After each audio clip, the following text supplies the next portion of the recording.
Welcome to the Awesemo Slate Starter podcast. It's your Ol Pal Emac. You got me for a couple more days, but I'm joined by the one and only Gundacker as we have a rotating cast of characters stepping in for Eric Lindquist, who was recently married, and Ryan Rinpak, who was traveling and then was at Eric's wedding. Gundacker, how's it going? Yeah, shout out to Eric. Congratulations, brother, on your marriage. Hopefully this one lasts the test of time, right? That's what you always say. My wife says, oh yeah, I had to start her husband because she was married for like 10 years and then he was an idiot and then she was single for like 5 years and then we got married for me later in life. But I always laugh. I'm like, oh, if I ever meet him, you're pissed at him still for cheating. I'll buy him a beer for being an idiot because then I get you. So always kind of fun. You never know how these things work out. So it's all different perspectives. So, but her rule was, I will change my last name, but that is it. I am never changing my name again. I will kill you before I have to change my name again. So I'm like, oh no, okay. I guess that means we're serious. Right? You love me. So we'll see what happens here. Oh, good times. A little insight there. Have you been hitched before? No, not yet. All right. It's interesting. I never thought I would, and then now I've been married for just over 10 years. So you never know. I'm definitely you meet the right person. Yeah. Or if you don't, my brother, he's gonna be the eternal bachelor. Always fun. All right, well, there's our little icebreaker. Let's get on into the slate. 11 games here, boatload of injury news.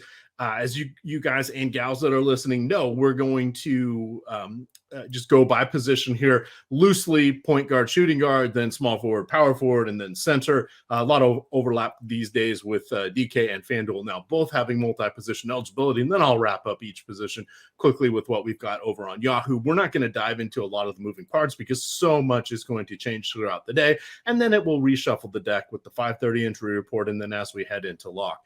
But key moving parts here, Chris Duarte missed the last game for the Pacers. That was the first game he's missed this year, so you'll want to keep just an eye out for whatever's going on with him. Bradley Beal should be back. He missed the last 2 games for he was on the bereavement list. We still have, Davis Bertans is still out. They have just extended his return date, so I'm not even really sure anymore what's going on with him at this point. And I'm in Washington, and nobody's really talking about it because the Wizards right now are 10-3, so second best record in the league. Who would have guessed that? It's kind of fun. Jaylen Brown still out with his hamstring injury. We have a few question marks here. You've got Hunter is out for Atlanta for a couple weeks, and then you've got Bogdan Bogdanovic, who is dinged up. You've got Kevin Huerter, who's dinged up, and then on the Celtics side, you have Robert Williams, Time Lord. I expect 2 of those 3 are going to play, but I don't know which 2 or of the 3. They probably won't make the cutoff on our player pools.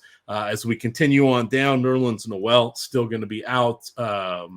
Let's see, Mitchell Robinson should be good to go. Cleveland missing a few people with Lauri Markkanen still in the health and safety protocol. You've got Jared Allen out. That was announced today. He has a non-COVID related illness, and then Kevin Love should be available to return. He has missed a couple weeks with COVID as well. So it's moving parts will abound on these sorts of things. Cruising down the list here, any other people of note? Chris Middleton should return to action. He's in between his injuries, COVID, and whatever. He had some personal stuff he was dealing with. George Hill should be back as well. We've got Jimmy Butler and Bam Adebayo were out the last game, both kind of late scratches. Butler had missed the game before as well. It's hard to know what Coach Eric Spoelstra is going to do, but we know he's not going to be rushing anybody back. Miami plays New Orleans, who is not a very good team. They're hosting him. Wouldn't surprise me if whatever's going on with Butler, he gets another day off. And then the big one, Gundacker, no Luka Doncic. He's going to miss the rest of the week with his injury, that kind of an ankle-knee combination. And then Nikolai Vucevic still out, health and safety protocol. A lot of moving parts, but we got Luka Doncic here. That takes us back to the point guards. What do you want to do in the absence of Luka Doncic? Is it a little Jalen Brunson? Is there anybody else at the tippy top here? 22 teams in action. We've got a plethora of choices. You've got James Harden coming in on the back-to-back. We've got Russell Westbrook, who is not in the FanDuel player pool. I'm just going to hand it over to you. We've got weirdness already. Yeah, we're recording a little bit early. I have faith that FanDuel will add Russell Westbrook to the player pool, but will he be a point guard when they add him into the player pool? He is not currently in it. I shot him a tweet.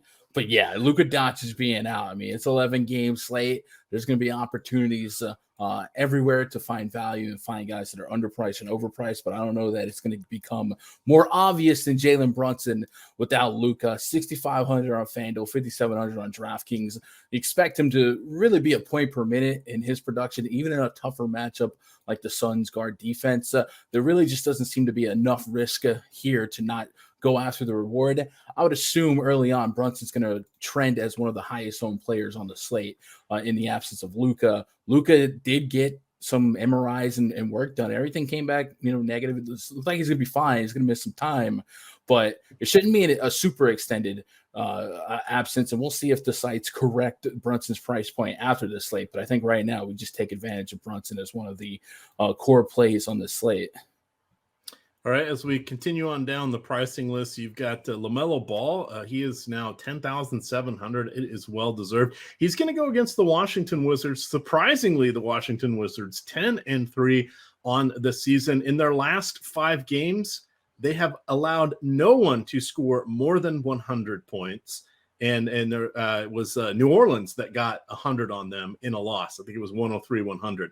They had, over the 2 preceding seasons that the Wizards played, they had allowed, I think it's 6 or 7 teams, or they've held 6 or 7 teams under 100 points. Now, they had a few at 100, so under 100 points. That was over 146 games. They've almost matched that right now, and we're only like 18% of the way into the season, and they've done it without Bradley Beal for a couple games. Who knows what's going on there, but a major turnaround from them. Trae Young, reasonably priced. Damian Lillard sat out Sunday in Denver, but he did play Monday back home. So we'll have to see what's going on there. He's managing a core abdominal injury. You've got Shai Gilgeous-Alexander, who, when the games are relatively close, is going to play close to 36 minutes. If the game's a blowout, which we do run the risk of, it just seems like OKC is going to be benching him. And the games don't have to be winnable.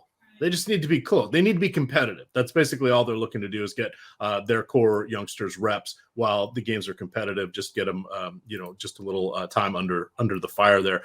What do you like from here? We've got Devin Booker and Chris Paul. Tough ask for both those guys. Could this be a game where we see Chris Paul take it easy at 8,700? I don't need him taking it easy on DraftKings. What do you see at the rest of the top end here? Man, out of all those names, I think one of the names that was perhaps most peculiar to me was SGA. I feel like 8,700 is probably a little too much to ask for him, but I do like the propensity of a Rockets Thunder game staying close. It's literally the two worst offenses in basketball going at it, and their defenses aren't that far behind. So in terms of projecting this game to stay close, this might be an opportunity to do so. But I don't feel like you're getting a great deal at that price point. Below that, $9K for Devin Booker. I want the north side of 50 fantasy points. I do think there's going to be plenty of value today to kind of offset some of these maybe pay up pricing. I think the FanDuel pricing might be a little bit more generous today to make some more flexible lineups. DK's been really tightening it up. Damian Lillard, it came back out a little while ago that he would be questionable again with that abdomen. Obviously, if he's out, we would boost CJ McCollum interest, but especially like Anthony Simons, just $300 above the minimum price on DraftKings. You saw against Denver, he did get 28 minutes. If the game didn't blow out, he probably gets into the 30s, and he was well within being a point per minute there. So definitely asterisk next to Simon's name if we get some Lillard information. And then beyond that, I guess if we want to find some really maybe 6-5K area, Dennis Schroeder against Trae Young, little little revenge narratives, right? You love Little those. remember me. Back in Atlanta, Trey Hawk's been the more susceptible hole in that defense. So I don't mind targeting Schroeder in life without Jaylen Brown. Darius Garland, Ricky Rubio against Brooklyn. Both those guys, I think, have a puncher's chance at 30-plus fantasy points. Lonzo Ball against the Portland defense. Lonzo, I really loved him against LA. I love that matchup. But I guess what we can take away from Lonzo here and something to watch is they're going to be trying to work Kobe White into some minutes here. And we know that Alex Caruso has been getting a decent run here.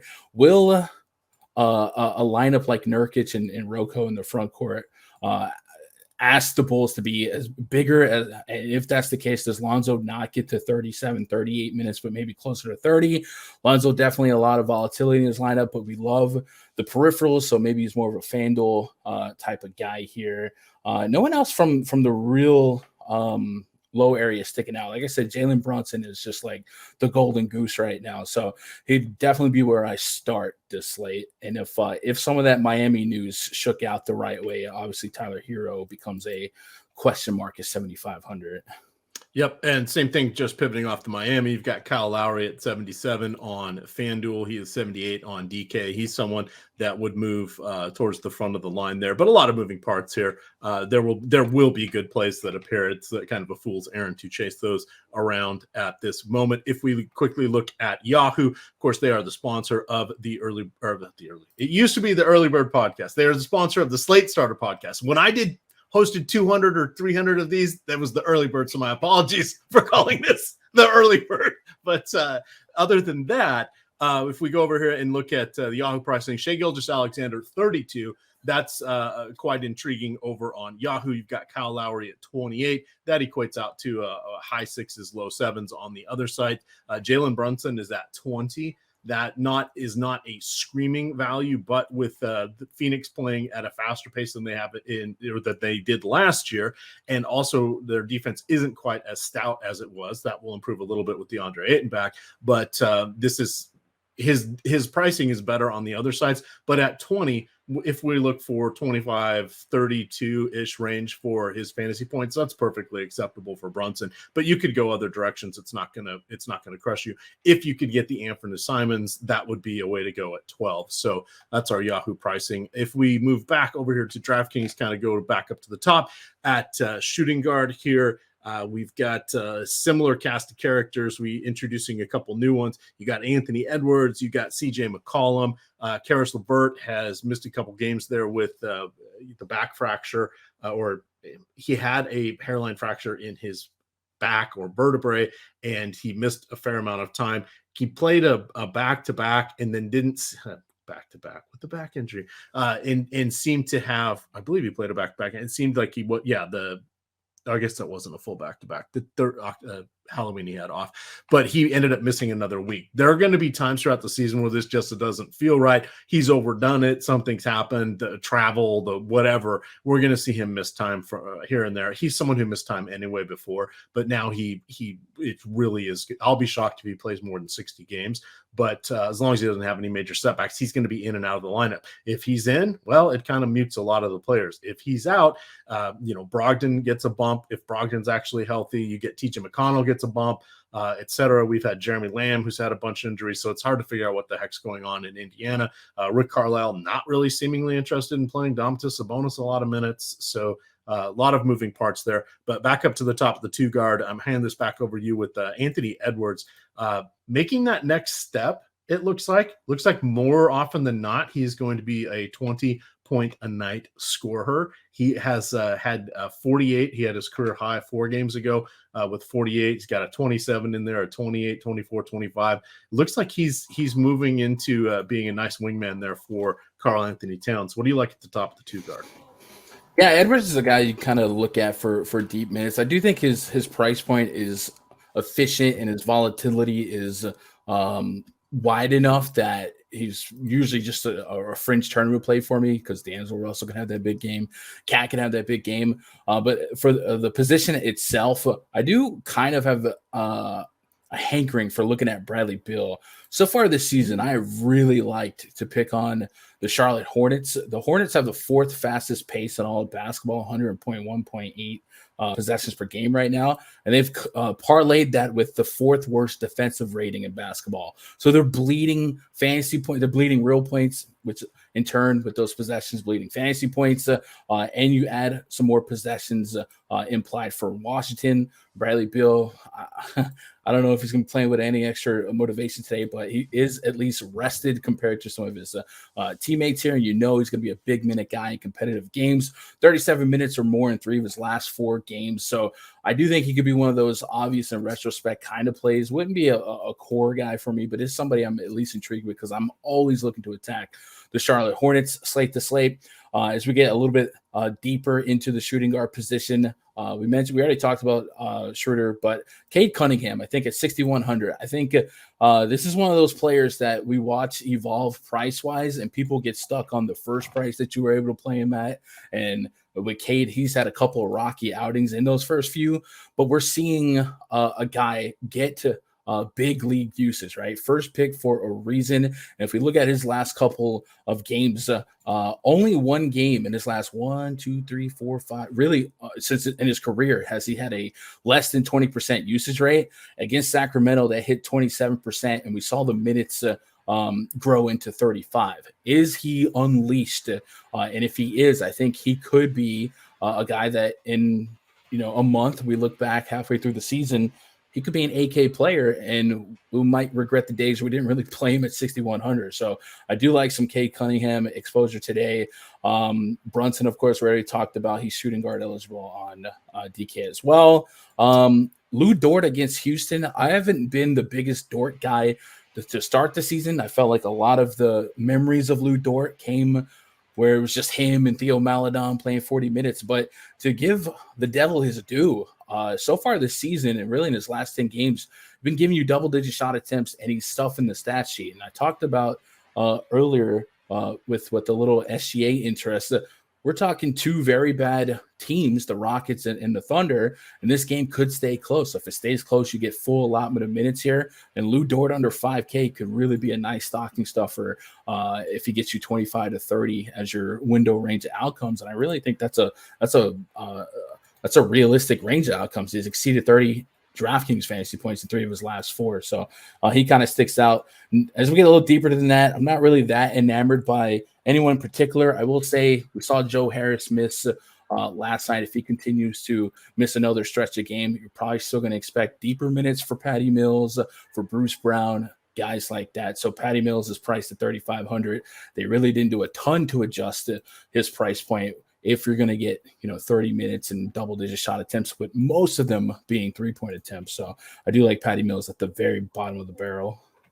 All right, moving across here, looking to Yahoo real quick. You've got Cade Cunningham at 21. That's solid. Dort is at 18. You've got Tyler Herro at 27. Those would be the main target points there. D'Anthony Edwards. That's no such person. Anthony Edwards, however, 33. That one is also reasonable. Bradley Beal at 37. And then wrapping this up, heading back to the other options as small forward here, you've got Taylor Horton-Tucker at 15. However, he is 52 on FanDuel and 48 on DraftKings.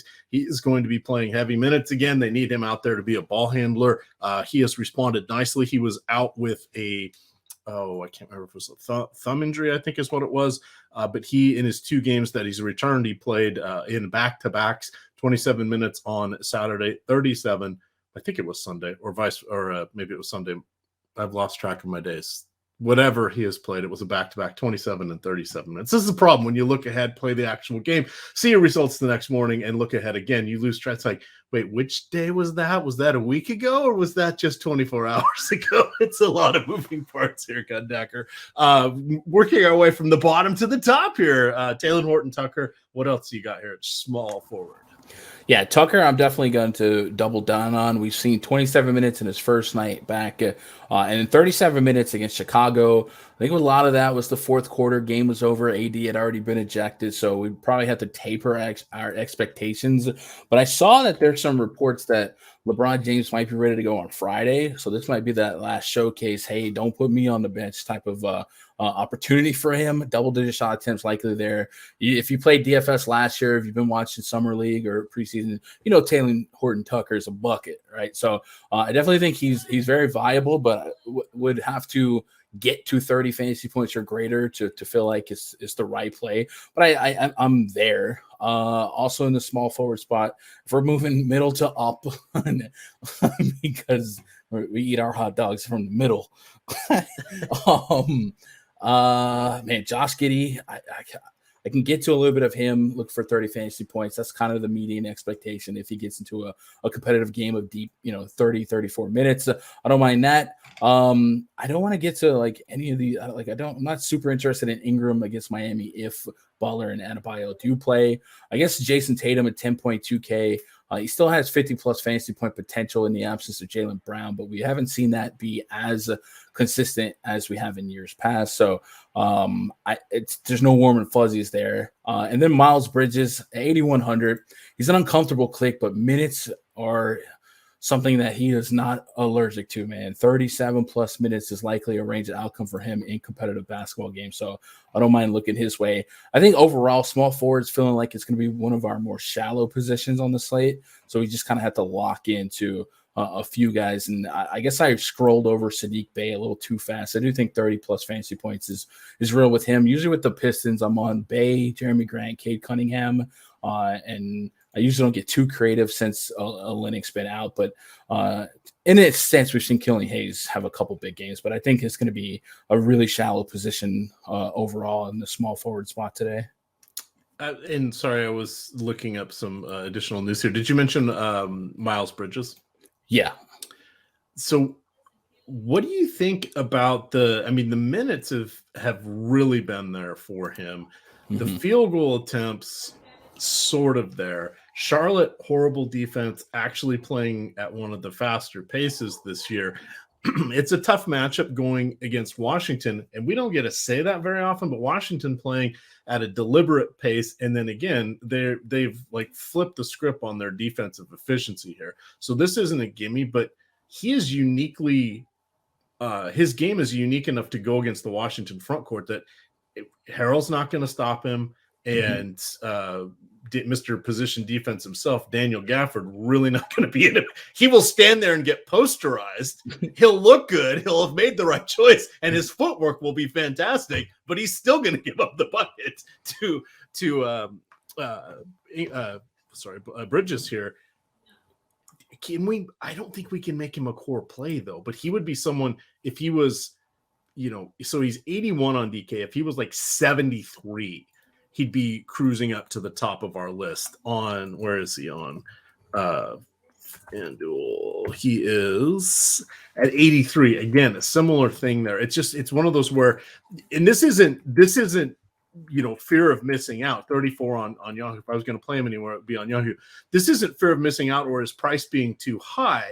This is him being recognized for, okay, you are now more often than not going to be flirting with 40 fantasy points. We need to set your salary like that's the range of outcomes. It's not going to be, hey, he might get 43 or he might get 23. It's like, no, he's going to get 33 to 43. That's a big jump up from something in the 20s to becoming more consistent there. That's a tough one. So maybe a little too expensive, but he's someone I want to keep an eye on. But that's more of the damn it, I didn't miss out on it. It's the rats. The algorithm got there a little quicker than I was hoping. Yeah, I think when PJ Washington comes back, there might be a little less minutes for him. But on a slate this big, there's going to be the most obvious value plays that we stuff in. We don't need everyone to hit 10x. If you just get a couple guys to hit value, and 45 from Miles Bridges isn't unrealistic, hey, he's done his job as long as my, can't miss Jalen Brunson 50 bomb and Patty Mills gets there. So I think he would just be a guy I'm hoping to kind of get there and achieve value, but he wouldn't be a core, no. Yeah, and that's where if we look at some of the guys, when people start to go stars and scrubs to sort of finish out this thought of where I'm going, it's the Antetokounmpo, it's Ran on the back to back, it's dinged up perpetually, Mr. Anthony Davis, it's Jason Tatum, who he's been all over the place this year. It's Julius Randle, who has been incredibly disappointing despite getting the minutes and despite wowing us all beginning of the season and all of last season for his breakout, just being dud after dud after dud, because New York's actually a good team this year, right? Which is, them and the Wizards, it's like cats and dogs getting along together. This is not what is expected here. So I'm just trying to figure out where we're going to spend the money. And what happens a lot of times is people reach up so high, they miss over those. Hey, if I told you could get the fourth highest score at power forward at a fraction of the popularity of everybody else, and there's a 1 in 3 chance, a 1 in 4 chance, he ends up outscoring those other players. The math says you should play that guy.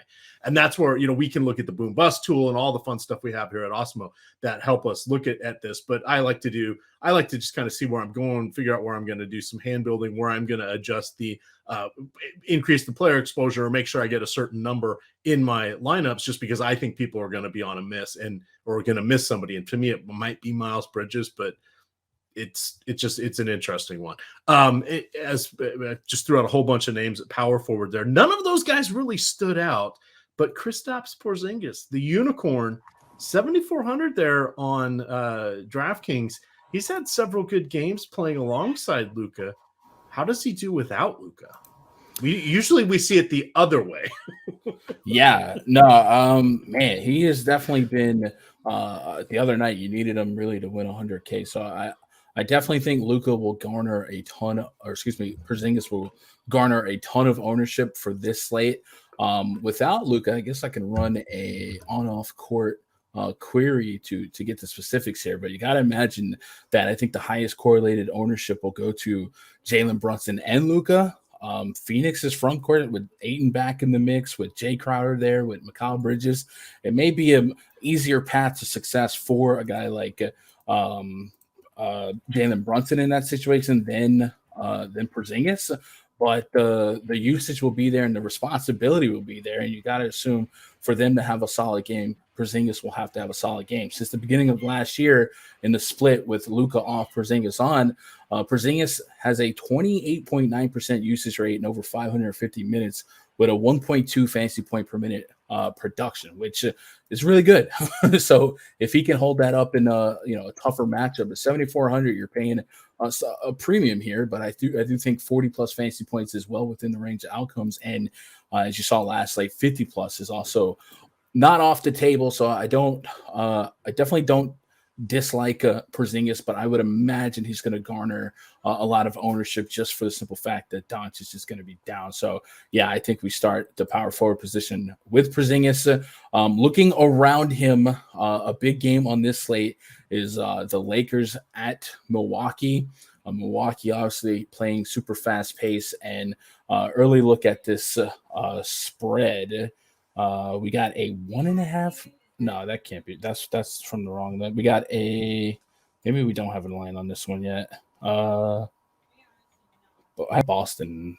Yeah, that's from. Yeah, I don't have tomorrow's. Yeah, we don't. Tomorrow's the only thing I see tomorrow's lines on are the handful of 7 o'clock games. They haven't posted anything after that. We've got Boston, we've got Orlando at New York, and we've got Cleveland at Brooklyn. Those are the only 3. All right. So where I was trying to lead us to was Milwaukee being likely home favorites. We'll see if it's substantial or not. I would imagine that line's got to be between 5 and 7 to get the party started.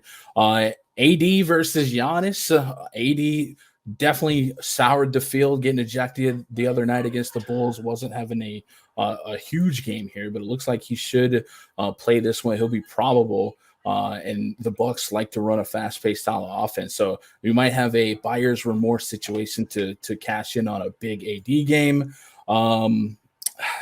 DeRozan has been really, really efficient for his team. The Bulls have been somewhat stackable between Levine, DeRozan. In the absence of Vucevic, you can expect 25 plus real points on almost a nightly basis in competitive games for a guy like DeRozan.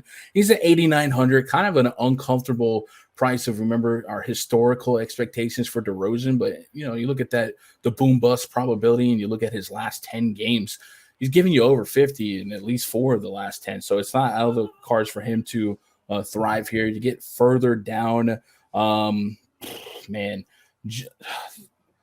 I don't know what the I guess, man, Bobby Portis at 6,900. I like picking on this Lakers defense as much as I like picking on this Hornets defense.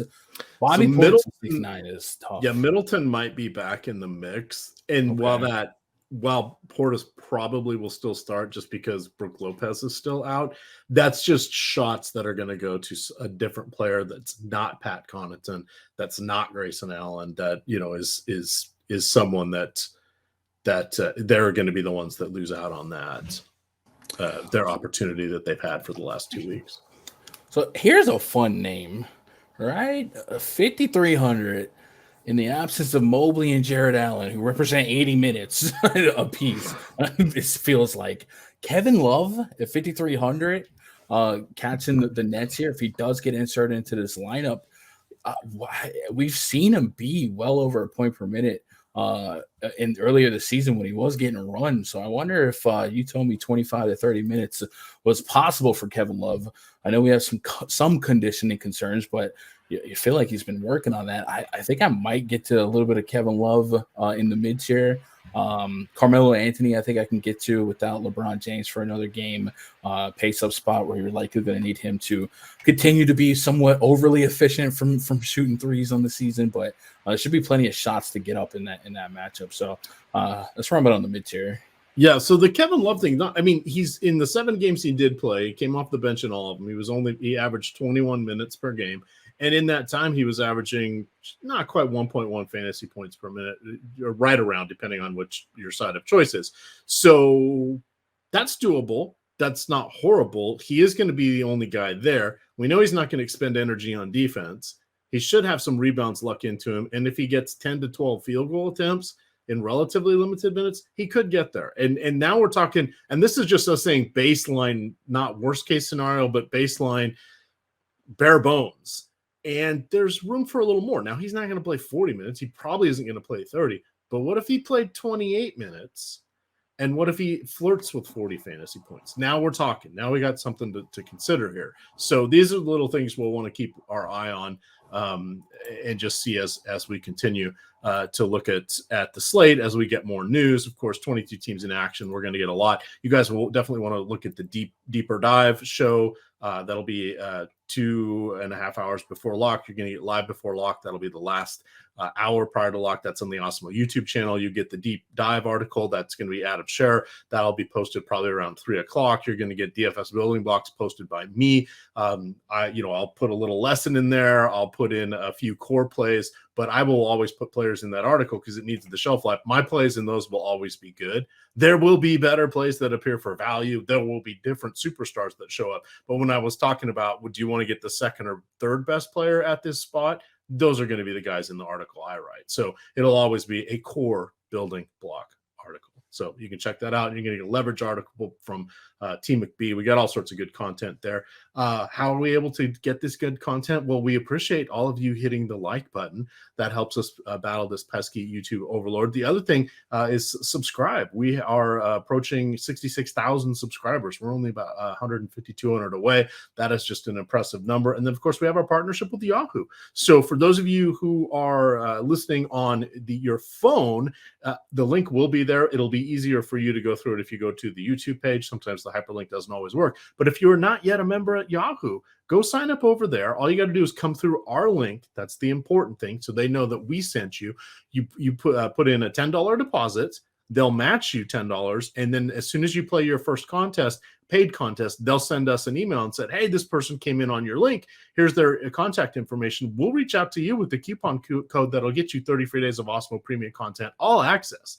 Not just Yahoo, everything, not just NBA, all the sports. for 30 days. It's a $90 value, and plus, Yahoo's going to give you 10. So all of a sudden, you turn your $10 into a $100 value. You're off to the races here. You got some opportunities. We've got NBA, we've got NHL, NASCAR just wrapped up. We've got PGA, we've got UFC fighting. We have all of the esports. What am I missing? Any sport that's out there, we probably have here at Awesemo. Definitely worthwhile to check that out. But you can come in on that Yahoo link and get a nice 30-day membership there. If you're already an Awesemo member, we'll add 30 days to your account if you have not yet signed up at Yahoo. You'll want to check that out. But we have the Boom Bust tool for them. We've got all your favorites tools for their sites. And then the other key thing is they're doing the $1 Million Baller every Sunday. That is a phenomenal contest to be in. If you are not at least putting one lineup in there, if not most of your play, you're missing out.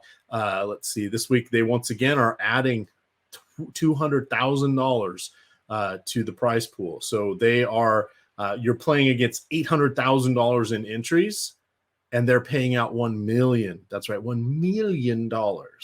So that's what we call overlay. This is guaranteed overlay. You still have to win.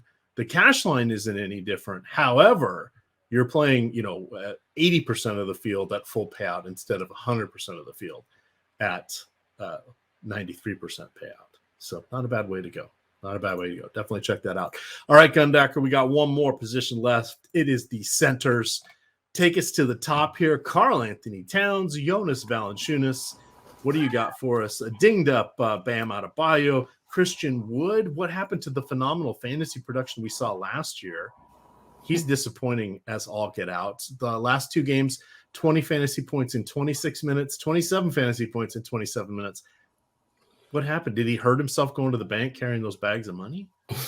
Man, I think there's a couple. I think there's some correlation to blowouts. There's some correlation to Silas wants to have a deep rotation, get a lot of his young guys minutes. So it's a little bit of everything. I'm still, why can't I quit you? I don't give up on players, so I still have some interest in that have 50 fantasy point upside with regularity who are in the 7,000s. Yeah, I don't want to give up on them either. Yeah, and the matchups really don't get a whole lot better than the Oklahoma City Thunder. Really, the two of the more positive matchups for centers for fantasy have been Houston and Oklahoma. So Houston at least offers me some type of predictive value in minutes. Maybe Daniel Tice being in the mix is another wild card for less minutes to go around. But yeah, I'm going to still be pretty there on Christian Wood.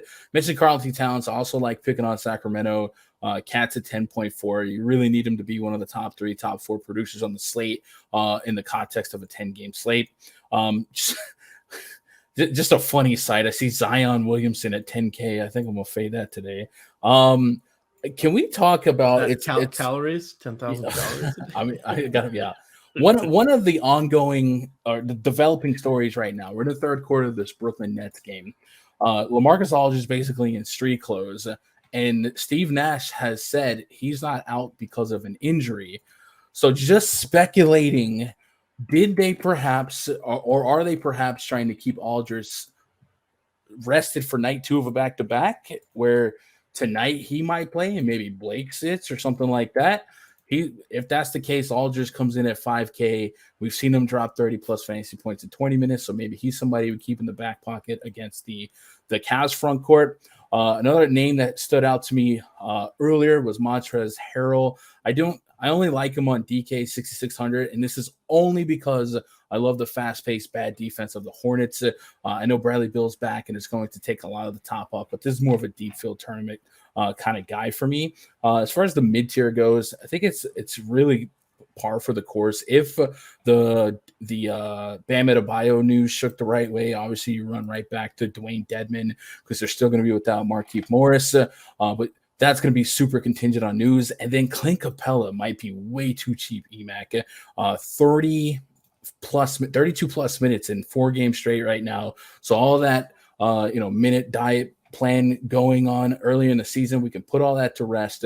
And going against the Boston front court, I think a double is kind of baked in, and maybe if he gets enough peripherals in a competitive game, 40 plus is kind of the benchmark, and we've obviously seen if you look at that last game 50 plus. So I do like Clint Capella quite a bit. I think that price will net a really nice value points per dollar coming back at you. And then if you're okay with risking a little bit of foul trouble, I think Isaiah Stewart has proven to be competent for fantasy if he's not on the wrong side or any side of a blowout, or if he's not in foul trouble. His last 2 games, 27, 32 minutes. Last game, wrong side of a blowout. The game prior, a little bit more competitive, and you've seen him give you a puncher's chance at 30 plus fantasy points. So 5,200, I definitely don't mind putting that in my player pool as well. And those are really the names that kind of stuck out the most to me. All right, that Steve Nash is a tricky one. So the first back-to-back of the year, back at the end of October, we had, I've closed the game logs. Blake Griffin did not play the first game of the back-to-back. LaMarcus Aldridge did not play the second game of the back-to-back. Their next back-to-back, a couple of weeks later, both played both games. Interesting. I would be terrified of playing Blake at this point, but this is one to file away. If they're going to be cagey on this, whomever is not in the starting lineup on the front end of a back-to-back, I think maybe we're worried about them. It just played out like this on a 3-game slate, so it's incredibly magnified, but that's something that we may want to consider here. So again, filing this stuff away, even though we're supposed to, they followed everything. He's not on the injury report. He wasn't starting. There's no news. That doesn't mean they have to play him, right? Yeah. It's a page out of the Greg Popovich playbook. I had 30%. Oh, my condolences. All right. Well, you could get 25% off of any Awesemo 1-week package if you use the promo code. Let's go with NBA LBL. You can get that. We have a variety of promo codes. We don't have one for the Slate Starter, but you can look at any of our shows. And if you go to the awesemo.com/promo page, you can also get the codes there. But you can save 25%. That's not the 30% Gundacker was referencing. Different bucket of quantity as well and topic, but you can get some savings, and that's what we're looking for here. So we're going to get on out of here. Everything starts over again in the morning here. For some of you, you'll be listening to this in the morning. Some of you are going to listen to this tonight, but you'll get Josh Engelman with his Rise and Grind show, the process show, going at 6:30 in the morning. That's a fun one. Just if you ever want to see how projections work, how people build out projections, that's exactly what he does. He goes through that. He talks about the rotations, talks about upcoming matchups, any things that he's noticed from the game flow box scores, which is very important. Any tendencies we know that teams do on a back-to-back, or if they're playing an opponent that goes big or small, you get to see, how does he adjust the rebound rates? How does he adjust the usage rate? What is he accounting for? Because when you look at the projections, we like to talk about, hey, these teams are faster or these teams are slower. This has a high point total. We're double counting anything if we really move the needle too much on that stuff, because that's already baked in any good set of projections. This may influence how we want to allocate things on our player portfolio. We may want more players heavily weighted from games of that environment. But if we're trying to pick things and say, this team has a crappy second unit, or this team can't rebound worth a darn, helpful, but mostly already in the rest of the projection. So just keep that in mind. Let others do the heavy lifting. We have, Gundacker does his own projections. Pretty much everybody we work with at Awesemo does their own projections, except for me. I use the tools. I got a day job, but I can assure you our tools are very, very good and very helpful. But that's the kind of information you look at. And we have, Sean Zahn and Steve Buzzard and Alex Baker are the main people doing our basketball projections. But if Greg, if Josh, if Adam, if Eric Lindquist, they all do their own projections. If they see something off, they'll throw something in our team Slack channel and say, hey, this looks off, or hey, are you doing this, or did you see X? And it's an excellent way to pressure test stuff, having all those extra eyes on it. So it's a lot of fun. Anything to add, Gundacker, before we get out of here? Now, 11 games. You guys know the drill. Expect a lot of news, so keep your head on the swivel. Get in that Awesemo Discord, and News God will keep you up to date. Absolutely. You talking to me? Just making sure. You talking to me? All right, gamers, with that, good luck.